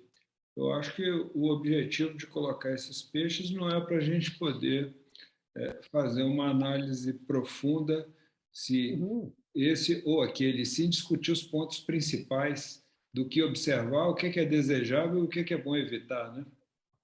Acrescenta aí, Mário, o Iuambal. Nós estamos vendo aí de cara, né, padrão de nadadeira totalmente diferenciado. Então, se nós pensarmos como ponto de partida, que era o que foi colocado inicialmente pelo Hermínio, depois o Minoro comentou, o Sérgio e tal, o que caracteriza um oranda? É um peixe com nadadeira dorsal e epitelioma. Ponto de partida. Pode ter dorsal alta, dorsal mais baixa, cauda longa, cauda curta, corpo longo, corpo curto. Olha um iambal como é que fica. Todos são oranda. E ainda está faltando aqui... E o ambal tem um defeito. Eu coloquei ele de propósito para isso. Dá uma clicada nele aí, Mário, para ver se o pessoal consegue ver esse detalhe. Esse é um peixe novo, está desenvolvendo epitelioma, mas eu não sei se vai ficar visível aí nesse momento agora, que ele vai para lá. Ele tem uma soldadura dos lóbulos superiores, que fica um lóbulozinho só para cima e a divisão começa mais embaixo. Um defeito desse não está bom no peixe. Ele não tem os 4 lóbulos totalmente, pode ser soldado em cima, não tem problema, como eu disse, mas ele não tem essa até em cima, para chegar a 4 lóbulos. Ele começa assim e depois ele divide. Vamos fazer, deixa eu ver se eu consigo fazer algo mais ou menos assim. Ó. Perceberam isso? Ao invés dele ter isso daqui, os 2 soldados, não, ele tem um e aqui desce aqui, aí divide aqui para baixo. Tá. Perceberam? Conseguiu ver? Então, isso não é uma cauda desejável. Não teve a formação dos 4 lóbulos em toda a extensão. Independente de estar soldado em cima. Pode estar soldado, sem problema. Mas ele não teve 4 lóbulos. Ele tem um pedacinho aqui, um só, para sair depois 2 e continuar abrindo embaixo. Ô, Mauri, essa depressão antes da dorsal ali, isso também Outro defeito. é um outro A defeito. dorsal dele é mais curta. Ele tem um defeito de lombo aqui. Ele não tem a dorsal com toda a extensão que deveria. Observa que isso daí é um peixe filhote de Irantiu tailandês. Saiu com dorsal. É o padrão, inclusive, do Iuambao, é o Irantiu tailandês com dorsal. É outro defeito que ele tem. Da mesma forma que o Wen dele também está horroroso. Ele tem o Wen mais deprimido no sentido posterior. Ele está mais elevado na frente e cai atrás. Tem uma depressão no Wen. Então, eu pus esse peixe para mostrar o padrão de corpo. O bicho é troncudinho, nadadeiras curtinhas, né? Mas tem vários defeitos. A minha intenção era mostrar a diversidade em termos de oranda. Eu devia ter feito um de oranda longo, mas não me ocorreu. Mas como nós vamos continuar essa discussão para frente, aí nós vamos ter muita possibilidade de ver uma série de coisas. A gente vê, por exemplo, que o oranda que está em cima, o chocolate à direita, ele tem um corpo mais longo do que o chocolate que está à esquerda. Peraí que eu tenho um oranda seu aqui, ó. Ele tem um E mais pronunciado do que o da esquerda. Vamos ver o que você vai trazer para nós. Peraí um pouquinho. Ah, sim, em branco. Observem que esse oranda já é de corpo um pouco mais longo. Ele não tem um corpo tão longo, tem outros de corpo mais longo, mas não tem um corpo tão curtinho. Sobre a questão da escama desse peixe aí. Não, ele não é um cálico, não. Aqui foi uma perda de escama que teve na captura. Né? Tá. Ele é todo metálico. Todo metálico. E ele vem de uma linhagem de vermelhos, então, né? Porque ele tem... Olha o vermelhinho no olho dele. Isso. Ontem você me explicou isso, né? E no rabo também, ali no pedúnculo ali, né? Sim, tem um pouquinho. Esse cálico, por exemplo, né, ele tem uma cauda bem em pé, mais em pé do que o chocolate de cima à esquerda, que é o padrão tailandês. A cauda bem em pé. E como é um peixe novo, os 2 da esquerda são peixes novos, essa cauda provavelmente vai crescer, vai ficar mais comprida um pouco. Como o epitelioma também deve desenvolver um pouco mais. Entre o chocolate, esse superior esquerdo, e esse último que foi mostrado aqui, que está no canto inferior direito, em relação à cauda, é preferível numa seleção genética, você selecionar indivíduos do tipo do chocolate lá, né? Porque me parece que essa cauda desse outro king aqui, ela ela é muito alongada e ela cai, né? Ela cai. Então, Esse é o estilo de oranda antigo. o Isso é estilo... linha antiga. Esse padrão com a cauda em pé é o modelo mais recente dos tailandeses. Ah, tá. Se você Pois observar, por exemplo, o chocolate da direita, ele não tem a cauda tão em pé quanto o da esquerda. Da mesma forma que o cálico tem a cauda ainda mais em pé do que o chocolate à esquerda. essas imagens daqui são vídeos, né? Eu poderia rodar o vídeo superior esquerdo e depois o inferior direito, só para ver o tipo do nado que uma Sim. cauda, o tipo de cauda proporciona, né? Ao tipo do nado. E tem uma outra coisa a ser considerada, né, Minoro? No chocolate, a cauda é mais curta. Há uns 15, talvez o professor possa corrigir, 15 a 20 anos atrás, a cauda de véu, que eles falavam, a cauda de véu era muito valorizada. Você pegava peixes aí, uma cauda de véu, uma cauda gigante. Eu tenho um cálico aqui em casa que é muito, muito assim. A cauda dele, o peixe está muito grande. O que ele tem de corpo, ele tem de cauda. A cauda de véu lindíssima, mas né, é a moda, né? A moda hoje não é. O que era Cauda, valorizado era o comprimento da cauda.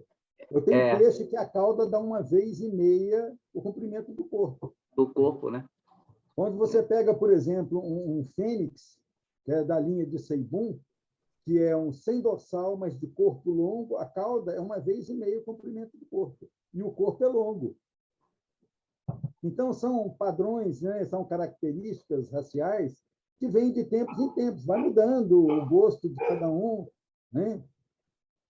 O criador vai selecionando características que julga mais interessante, é isso aí. Tá? Então, professor, eu analisando o nado dos dois peixes, né? Assim, transparece, né, que o peixe, o chocolate, ele tem um nado mais rigoroso, né?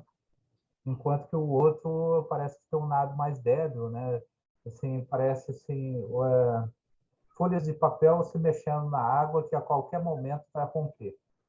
Tá? Dá essa impressão, né, no peixe da inferior direita ali.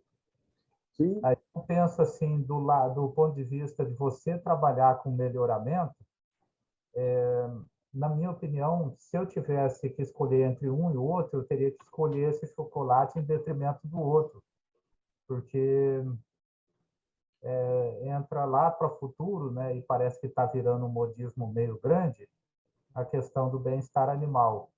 Assim, esse peixe que tem esse nado mais, digamos, vigoroso, né, e é uma cauda bonita, o outro tem a cauda bonita, mas você percebe assim que ele nada com uma certa dificuldade e fica parecendo que aquela cauda vai se romper a qualquer momento, sabe? tem Isso, duas coisas aí, Minoro, a serem consideradas. sim, Primeiro, se você pensar na seleção mais no passado, o sim, quindo era peixe para tanque, não era para aquário.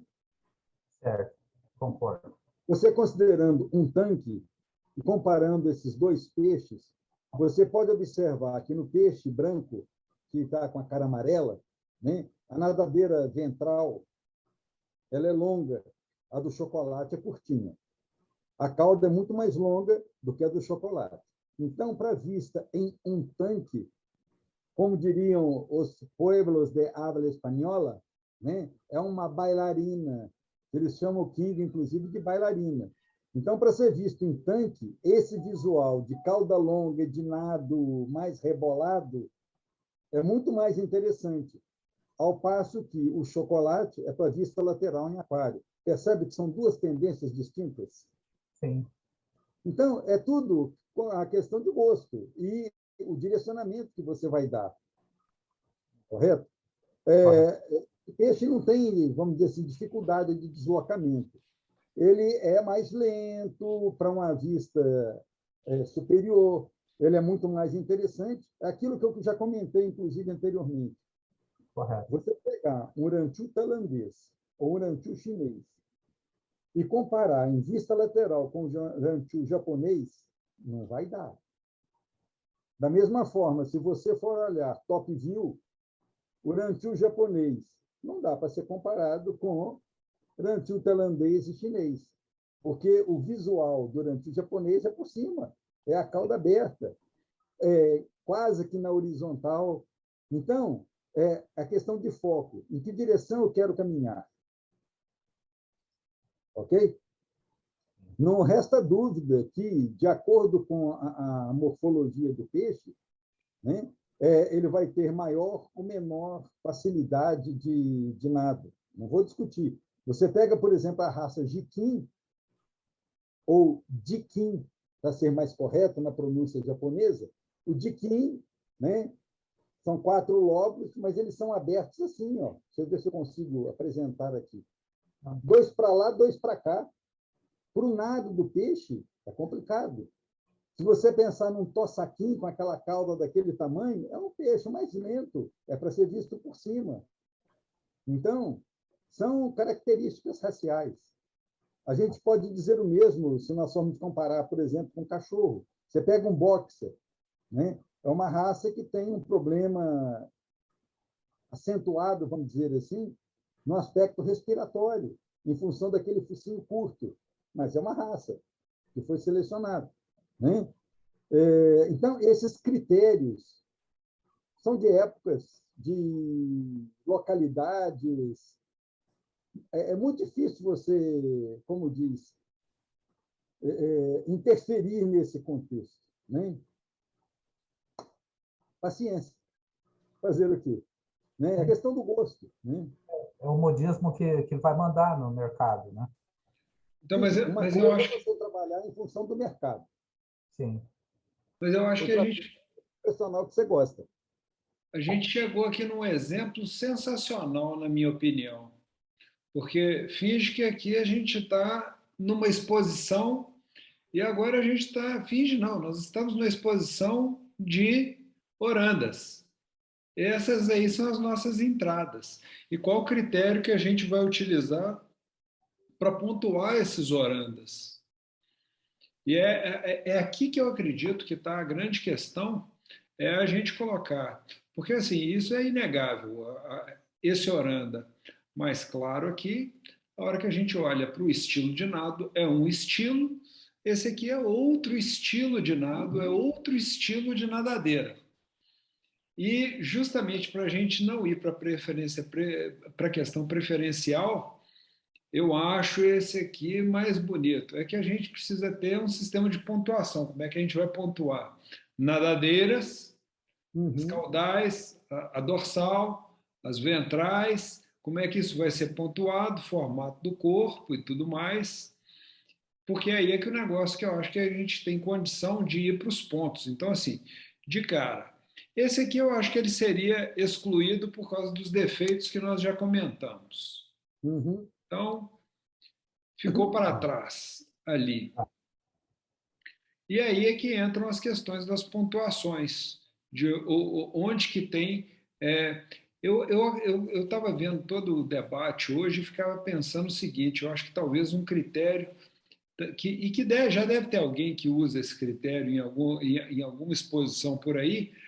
Todos os peixes partem de 100 e agora a gente vai tirar ponto nos diversos aspectos, onde que tem falha, que é uma sistemática de julgamento também, né?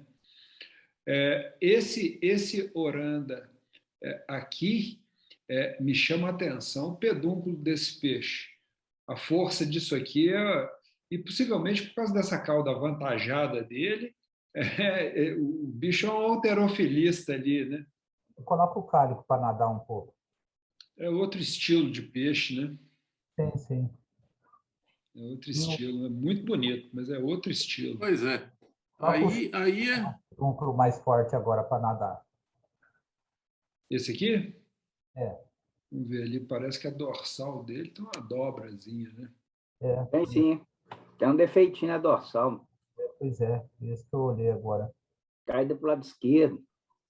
Isso. Todos os dois, acho que tem. A cadeira pélvica dele é grande, né? Comprida pra caramba. É o estilo da pélvica desse aqui, né? É. Olha lá, chega quase do mesmo comprimento do rabo. da caudal. É outro peixe, né? É um peixe para poder dar essa ideia de volume com esse trabalho de melhoramento que foi feito nas nadadeiras, né? Então, tá esses 4 peixes aí. Se eu fosse escolher hoje, eu gosto muito, eu sou entusiasta da cor chocolate, né? Mas, assim, me agradou mais o conjunto desse cálico. Parece, assim, mais redondinho, corpinho mais curto, cabecinha bem formada, sabe? A nadadeira ventral dele, a nadadeira não é tão comprida, né? Não é exagerado de comprido. Mas olha a caudal dele, Minoru, que tem uma falha no meio do caminho. E o Edson chamou atenção para isso. A descontinuidade do comprimento das raias, exatamente na angulação, no meio da cara. Ele perderia pontos aí. Passou. Sim. E a cauda dele, embora extremamente aberta, ela é bem curta. Ela ficou muito alta, bem aberta, mas curtinha. Comparado, inclusive, com o chocolate que está em cima à esquerda. Sim. Ela é bem mais estreita, né? O que não quer dizer que o peixe não presta, hein? Estou só chamando a atenção para uma deficiência ali na nadadeira caudal, do lado direito. Entendi. Então, são aspectos a serem considerados. Eu acho que essa é uma primeira leitura que nós estamos fazendo para a gente começar a treinar os olhos, né, do que nós vamos nos deparar pela frente. É o começo da história. É o início da nossa caminhada. Eu não sei em que momento, não, mas teve alguém que fez algum comentário lá no grupo, assim, pois é, se a gente for separar por partes, muda o resultado. Mas se eu for julgar o conjunto, o que me agrada mais é esse ou aquele. E eu acredito que é justamente o contrário. Justamente a gente precisa separar por partes, porque senão a gente vai para o gosto pessoal. E de tudo que eu já vi de julgamentos, esse é justamente o ponto de discordância em relação... porque aí é que fica assim, qual critério vai ser adotado? E aí, a hora que a gente olha para esse conjunto que está aqui na tela, e olha que nós já tiramos um, a gente fica assim, mas qual é o padrão? Qual é o modelo? Não tem padrão, nossa exposição está aqui na frente. Então, o jeito é separar por partes, e assim, dorsal. Quem tem a melhor dorsal? Ou quem perde menos ponto com dorsal? Caudal, formato do corpo, as nadadeiras. Agora, o conjunto. E aí é que eu vejo que... E aí, realmente, esse resultado fica diferente do que a gente... do que o gosto escolheria. E sim, qual peixe que encaixa melhor e que atende melhor os critérios de seleção, né? Mas eu ainda não cheguei em nenhuma tabela para poder... Tem que pesquisar um pouco agora para chegar numa tabela... É um trabalho de médio e longo prazo, Mário. A gente ir construindo isso. Observa que nós estamos analisando só 4 peixes. Se nós tivéssemos aqui uns 50 peixes diferentes, espera aí, o impacto é outro. Então, vamos com calma. Nós não temos urgência de fazer isso de hoje para amanhã. Nós precisamos começar a treinar a leitura. Vou chamar a atenção para um detalhe. Esquecendo o chocolate da esquerda, o cálico e o branco. Se nós considerarmos os 2 chocolates que estão à direita em cima, por favor, coloque o vídeo todo e observem o EN dos 2 peixes, nos diferentes ângulos. Tá? Esse ângulo aí, para um pouquinho, Mário, já foi. O peixe que está atrás, olha a formação do EN dele. Ele dá uma projeção assim para frente, parece meio aquela ele tem um boné. Ele tem um boné virado para frente e o outro tem um boné virado para trás, né? Perceberam? Um detalhe, e a parte conjunto. Fica um negócio meio esquisito. Parece que ele projetou o EN assim, descolou aqui, veio meio para frente. Visto de frente, ele não tem o mesmo equilíbrio quando visto lateralmente. Perceberam o detalhe? E na parte de trás do N, em cima da cabeça, ele é bem irregular. Tem um aí que tem uma protuberância maior do que... Fica bem... Daí a importância de ter o peixe em toda a posição, todo o conjunto. Não é simples, né? Analisar os bichos dá trabalho, tem que ter paciência. E a gente tem que treinar a visão nossa para isso. É questão de treinar, gente. Observar, observar. Quanto mais puder ver, melhor. Para a gente ir acostumando com essa nova leitura. Mas as pintinhas, os pontinhos ali em volta do olho dele, ficou parecendo até uma tatuagem, hein? Ficou parecendo uma tatuagem, ficou bacana.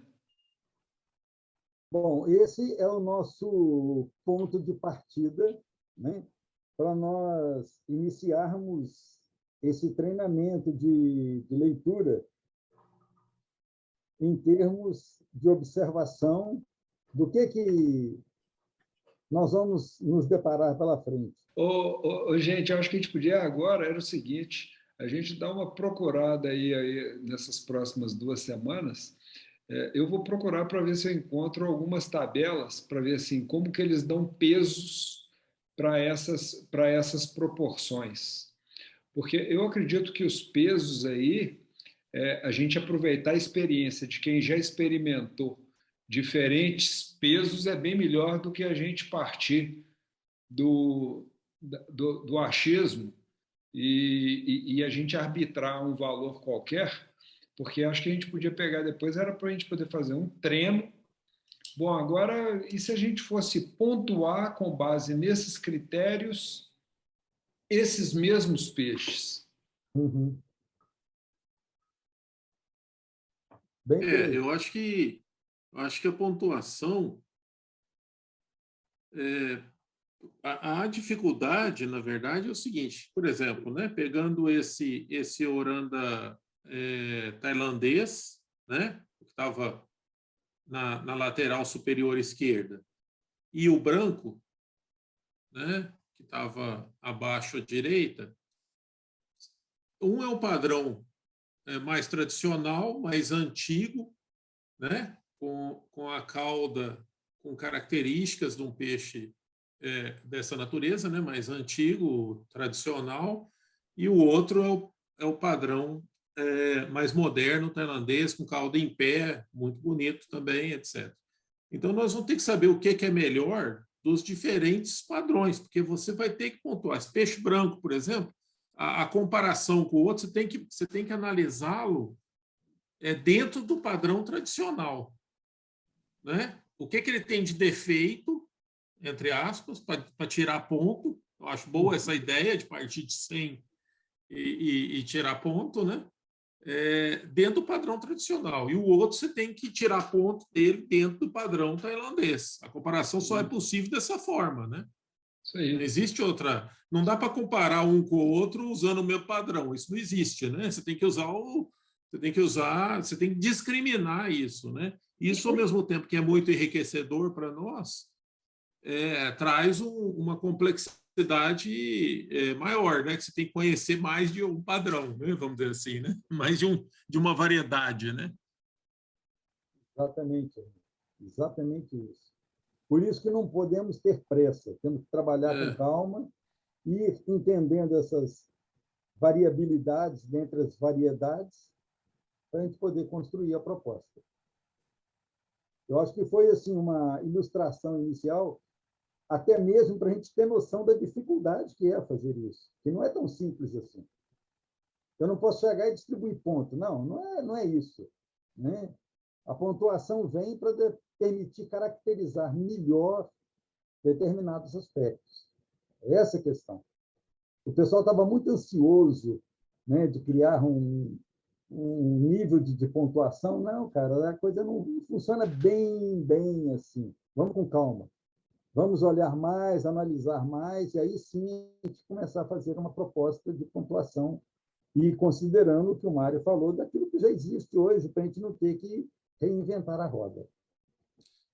Porque tem um outro aspecto aí, porque é o seguinte, se a gente partisse por um caminho de estabelecer um padrão, isso seria excludente, né? Porque a gente estaria deixando de lado determinados trabalhos. Exatamente, que a gente estaria... Não, nós queremos só isso aqui. Se a gente partir, não, nós queremos só um peixe do padrão tailandês. Ué, mas e todos os criadores que se dedicaram, às vezes, a vida aí para cuidar né, de desenvolver o tradicional? Eu estaria fora, né? Então, eu acho que não dá para a gente ter um padrão assim amarrado desse jeito. A gente excluiria o pouco que nós temos, né? Está sendo tão pouco, né? O mais claro para mim de exemplo disso é a questão dos urantius. Urantiu tailandês, urantiu chinês, urantiu japonês. São 3 linhas totalmente distintas para quem tem olhos para ver. Então, não dá para compará-los entre si, né? Podem ser comparados, sim. Imagina que nós tivéssemos uma exposição de urantiu, com as 3 variedades de raça, né? Seria analisado cada um de cada raça, e para tirar o best in show, né? Aí sim. Agora, esse conjunto, qual que é o mais harmônico? Aí é outra história. Aquilo que o Mário colocou lá no início, né? Dentro dos critérios, com as pontuações dadas, qual que auferiu melhor pontuação? Aí não é o gosto individual. Se tem uma coisa que eu já vi a grande maioria dos criadores de GUP comentando, é lamentando terem perdido as linhas antigas que tinham várias características positivas, que é justamente isso que o Hermínio está trazendo. A gente precisa tomar muito cuidado para a gente não pontuar o modismo ou a tendência em detrimento da variabilidade. A diversidade é fundamental de ser mantida, né? Sem dúvida. Vai ficar alguma tarefa para daqui 2 semanas? Vamos incluir mais alguma raça além da tabela ou não? Porque foi falado de fazer uma tabela agora, né, com os pontos, né? Procurar algumas propostas para a gente poder saber como pontuar, sabe, o Minoro? A pontuação. Deixa eu anotar aqui. Propostas de pontuação. Aquele critério que a gente viu naquele folheto dos ranchus japoneses era de 1 a 6. Agora, para quais critérios? E aí, depois a gente precisa fazer o famoso treino com bola, né? Bom, agora os critérios são esses aqui que a gente vai usar, a pontuação é essa aqui, e agora, quantos pontos você deu? Quantos pontos você deu? Eu dei tantos por causa disso, eu dei tanto por causa daquilo. E aí a gente vai começar a ver uma série de pontos de vista que eu não tinha visto, e que a hora que a gente tem diferentes olhares, aí é que o negócio fica muito mais rico. O melhor momento dos julgamentos é o debate de quem tá julgando, né? Mas eu só corrijo quando é treino com bola, é treino com peixe. É treino com peixe, isso. É isso de aí. raça vai incluir mais alguma coisa ou não? Eu acho que esse aí a gente já tem um dever de casa grande, porque para a gente poder encontrar. Porque ainda tem mais uma para discutir ainda. E ainda tem o Ryukin. Ficou o Ryukin para trás, né? E a outra tarefa, Minoro, é a gente arrumar alguns vídeos de Ryukins. Quer dizer, eu tenho Mário, depois tu vê se tu recebeu, eu mandei um, que daí já fica, eu mandei pelo chat ali, porque o vídeo estava muito grande. Ok. Aí já fica de spoiler para o próximo encontro. Acho que ali ajuda, tem alguns peixes com bastante defeito ali. Não, mas bom demais, bom demais. Eu também tem alguns peixes ali no grupo, depois a gente pede também para a turma dar uma atualizada. A gente aprende mais com os peixes com defeito, porque os que são maravilhosos, você fica perdido na beleza do bicho, não vê direito. Na beleza do bicho. Eu vou gravar mais uns para mandar. Ô, Douglas, depois eu vou te pedir para poder a gente combinar por outro canal, que eu estou achando que esse tamanho aqui está meio grandinho para vir por aqui, viu? Eu vou tentar passar para o celular e enviar. O ruim é que no WhatsApp sempre perde qualidade. Mas aí, de repente, eu compartilho num Drive e te mando. Compartilha num Drive, ou então entra pelo WhatsApp do computador e envia como documento, que aí não perde nada. E pode ir, acho que até, não sei se 99 mega, alguma coisa assim, é muito. Tranquilo. Ótima semana para vocês, pessoal. Para vocês também, tudo de bom. A referência do treino com peixe, porque eu sou um perneta, futebol não é comigo. Já que você está querendo ser perfeccionista, vai ser treino com vídeo. Tenta polo aquático, Mauro. Pois é. Boa. Falou, pessoal. Um abraço. Boa semana para vocês. Um abração. Tchau. Realmente. Tchau, tchau. Tchau.